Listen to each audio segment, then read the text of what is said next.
over the next 4 weeks with this book to liberate you from your money so that we can be free people, so that we can actually live and we can use the resources God has given us in a way that honors Him. Now, don't hear me wrong.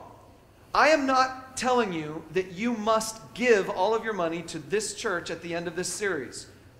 We're going to talk about money in a different perspective. I mean, when I say I want to liberate you from it, I'm not saying I need you to take it all and hand it to me or to this church or something like that. In fact, I've been toying with the idea of absolutely not taking any offerings at all this month. The problem is we can't do that. We wouldn't survive. So what I'm going to do is I'm going to say right now, this is the disclaimer. When we get to the offering time later on this morning, if you did not come this morning with a check already written or a number already in your mind, don't put anything in the basket. Because I'm not trying to coerce you into giving. I'm trying to liberate you from something that has a stranglehold on your life. In order for us to do that, we need to cover some things over the next 4 weeks. But before we can cover those things, I have to tell you a story. And this story is a story of giving. It begins all the way in Genesis chapter 1. Genesis 1:1 says, "In the beginning, God created the heavens and the earth." God took all that He is, life and truth and reality, and He pressed it out of Himself into the outside world and created something. He took from Himself and made from nothing else out there the universe. From the beginning, God created the heavens and the earth. He is a giving God. But He lays claim of ownership to everything that exists. All things. This stage, those lights, this building, the asphalt outside, the clouds floating overhead, the nebula that exist way out, light years away from us, unfathomable distances and unfathomable sizes. He owns it all, and He put it there. He gives. And God creates the heavens and the earth, and He creates the sky and the sea, and He creates the land and the plants, and He creates the birds and the fish, and He creates the animals. And finally, at the end of creation, He decides to make a special effort to design a special entity that can represent Him in a special way. And He shapes and fashions humankind and takes the man and the woman and puts them in a garden.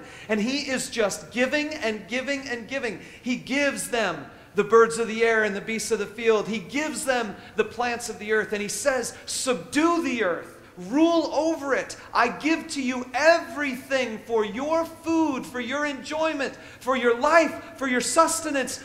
But there's a tree right in the middle that I am not giving you. One tree that I am not giving you. I'm giving you the entire world. Subdue it all, but one tree is not yours. Do not eat from that tree. Within a very short time, humankind, though they have been given all things, take what has not been given. And everything is broken. The created order is now something completely different. Where food was intended to provide us life and sustenance, it now is something that we abuse. Where relationships were provided to give us help and encouragement and support and freedom from loneliness, now they cause loneliness because we are at odds with each other. And as all these things in this world are broken, God eventually looks down at humanity and He says, I can't take it anymore. All of humanity is broken. I'm going to start over again. And He wipes them out with a flood. And He says, Noah, we're going to get it right. We're going to fix this thing. And I give to you everything on the earth. Rule over it, subdue it, multiply. And as time begins to pass, they still begin to take the things that have not been given. Until finally God comes to Abraham and He says to Abraham, we're going to fix this thing. I'm going to start with you. We're going to build something together. We're going to build a family. And with you, we are going to bless the nations of the world. And we're going to make all things right. And so he gives to Abraham a promise. He says, I am going to give you a son.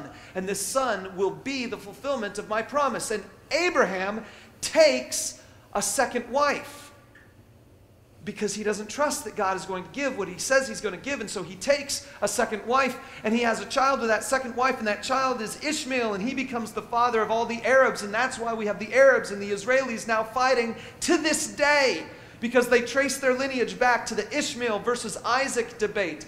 God says, I give you a promise, and Abraham took what had not been given. You keep going through the story, and it happens over and over again until finally you get to Moses. Moses is standing at a rock, and the people are thirsty, and they're complaining, and they're hungry.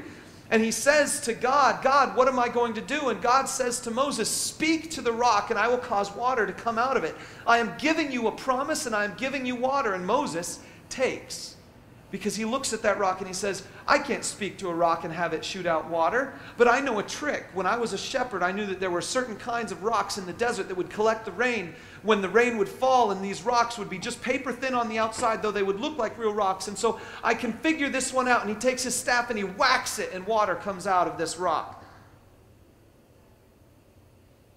God said, I will give you water, and Moses takes his staff. Eventually, we find ourselves at a place called Kadesh Barnea, and at that town, the people of Israel are about ready to enter into a promised land where God had said, I will give you this land. It is a land flowing with milk and honey. I will give it to you. I will just hand it to you. You will not have to worry about a thing. There will be cities you did not build, and there will be vineyards you did not plant, and I am handing it all to you. And the people look at the people who already live there, and they say, we can't do this. We are going to take shelter, and we are not going to go into this land. And God says, I'm giving you the land. And they say, no, we are taking shelter. And God says, okay, fine then. If you will not take what I give you, if you will not receive what I give you, then I will take away the gift, and you will wander for 40 years in the desert. And they say, oh no, now we're ready to take the land. He says, no, I'm giving you wandering. And they say, no, we will take the land. And so they come in and they begin to fight, and they get routed, absolutely demolished. And so with their tails between their legs, they come out of the land of promise and wander for 40 years in the desert. God is giving and giving and giving, and they keep taking the wrong stuff. It is the sin, it is the sickness of humanity that is following a pattern all the way through the Bible. God will